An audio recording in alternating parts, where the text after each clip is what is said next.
Hallo, in diesem Video geht es um Outrigger. Was sind Outrigger? Kurz gesagt Stützräder für zum Beispiel Kajak oder Kanu, um ihnen mehr Stabilität zu verleihen. Mehr Stabilität braucht man für zwei Sachen, entweder für die Sicherheit oder wenn man im Kajak auch mal aufstehen will. Aufstehen zu können ist ziemlich praktisch, denn nach stundenlangem Sitzen ist glaube ich jeder mal froh, wenn er sich hinstellen kann. Wie auch immer, ich habe die Outrigger oder wie die von Hobie heißen Sidekicks hauptsächlich wegen der Sicherheit. Die Sidekicks aufzubauen geht sehr schnell, maximal 5 Minuten, man kann es auch in 2 schaffen vielleicht.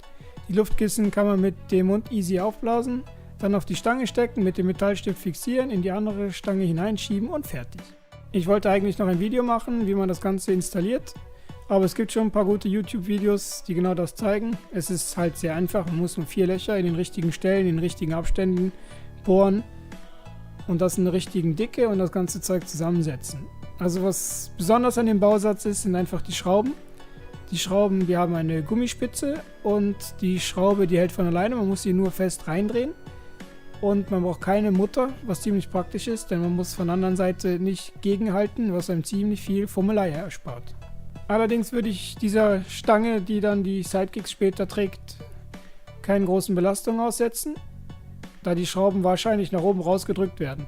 Zum Beispiel sollte man an dieser Stange keinen Slipwagen befestigen, wie ich kurz gedacht habe, aber das habe ich dann ganz schnell gelassen, weil das wäre wahrscheinlich sehr schnell das Todesurteil für die Konstruktion.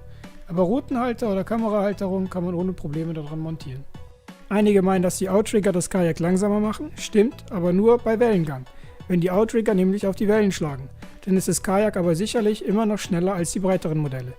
Wenn es windstill ist, gibt es keinen Geschwindigkeitsverlust, weil die Outrigger über der Wasseroberfläche hängen, bei mir jedenfalls. Bei den Sidekicks gibt es nämlich 3 Stufen und ich benutze immer die höchste Stufe. Passt für mich perfekt, da ich ja sowieso nur die Outrigger zur Stabilität brauche, wenn die großen Wellen kommen. Dann die Frage, ob die Sidekicks beim Drill im Weg sind. Also bei mir beim Hechtangeln hatte ich noch nie Probleme, aber wenn man einen Bonito oder sonst irgendeinen gestört schnellen Fischermarken hat, kann ich mir schon vorstellen, dass die Dinger mal im Weg sind. Ich wollte noch was zu den Outriggern sagen. Etwas, was ich nicht mag, oder mehrere Sachen, die ich nicht mag.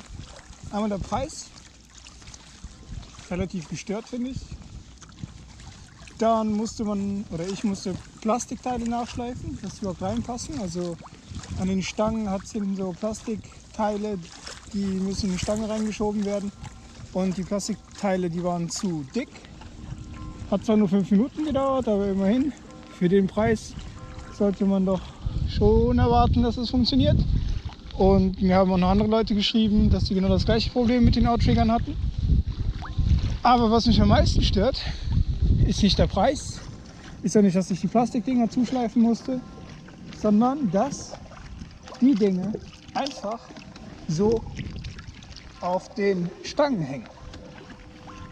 Ich weiß nicht, wieso man die nicht ein bisschen fixiert hat. Werde ich nur machen, irgendwie Klebeband um die Stange, dass das Ganze hier ein bisschen straffer sitzt.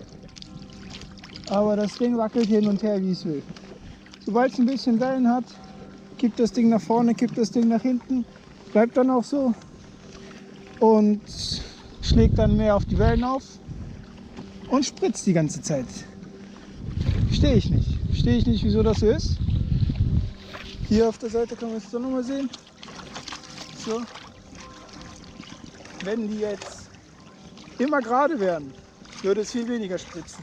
Und die hätten viel weniger Wasserkontakt. Fände ich besser, werde ich ausprobieren, ob ich da noch was machen kann. Aber insgesamt sind die Teile cool. Wer ein schmales Kajak hat und ein bisschen mehr Stabilität will, kann ich die Dinger nur empfehlen. Wer sowieso schon ein breites Teil hat, das stabil genug auf dem Wasser liegt, wo man stehen kann, wo man keine Angst haben muss, dass es kippt. Naja, die Leute brauchen sowas halt nicht. Aber insgesamt finde ich, ist das schon eine feine Sache. In dem Sinne, Kajak, Angeln, Rock leise und Petri Heil.